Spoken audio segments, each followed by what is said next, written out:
আজকে রাজনৈতিক অঙ্গন নিঃসন্দেহে নড়েচড়ে বসেছে যখন একটি খবর সামনে এসছে, সেটি হচ্ছে যে আওয়ামী লীগের প্রতিষ্ঠা বার্ষিকীকে কেন্দ্র করে সেনা মোতায়েনের একটা চিঠি দেওয়া হয়েছে সরকারের পক্ষ থেকে। তো কার্যক্রম নিষিদ্ধ আওয়ামী লীগের এমন কি তৎপরতা সামনে, যার কারণে সেনা মোতায়েনের চিঠি দিতে হলো?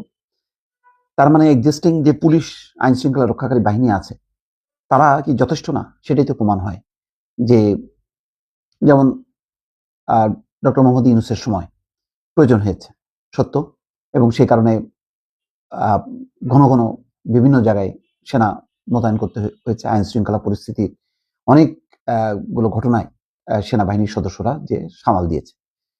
তো এখন কি সেই রকম অবস্থা? কয়েকটা মিছিল দেখা গেছে গাজীপুরের দিকে, পুলিশকে উদ্দেশ্য করে বলতে শোনা গেছে, হ্যাঁ, যে আগে না বাড়তে মাইরে ফেলাবো, এরকম, ওই একটাও সামনে আসবি না, একটাও সামনে আসবি না, মাইরে ফেলামু, মাইরে ফেলামু। তো এইসব তো খুব কি মানে ভয়ের মতন ব্যাপার, শঙ্কা জাগানোর মতন পরিস্থিতি তৈরি হলো, সেটা একটু চিন্তা করছি।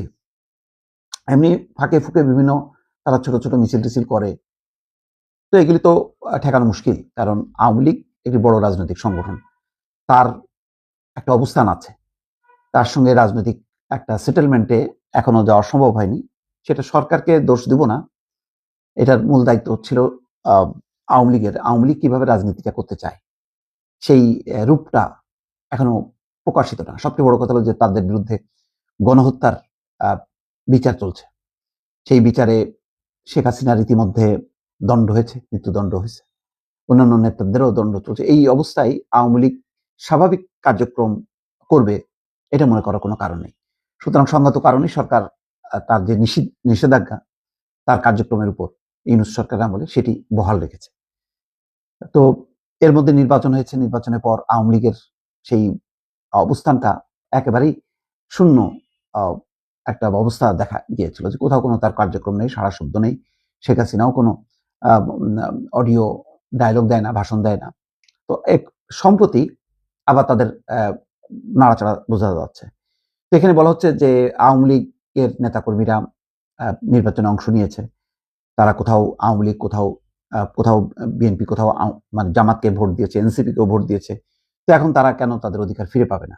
অধিকার ফিরে না পাওয়ার মূল কারণটা হচ্ছে যে আওয়ামী লীগের এই নেতৃত্ব যদি শেখ হাসিনার আওয়ামী লীগের সাথে যুক্ত থাকে, এই কর্মীরা, তাহলে স্বাভাবিকভাবে যেই গণঅভ্যুত্থানের মধ্য দিয়ে যারা ক্ষমতাচ্যুত হয়েছে, যাদের বিরুদ্ধে গণহত্যার দায়, দুর্নীতি, লুটপাট, অরাজকতা, টাকা পাচার রয়েছে, সেগুলিতে এত সহজ না, এত সহজ না। আওয়ামী লীগ নিজেই বিএনপি এবং জামাত ইসলামকে মানে কোনো অভিযোগ না থাকা সত্ত্বেও তাদেরকে বলা যায় প্রায় নিষিদ্ধ করে রেখেছিল তাদের কার্যক্রম।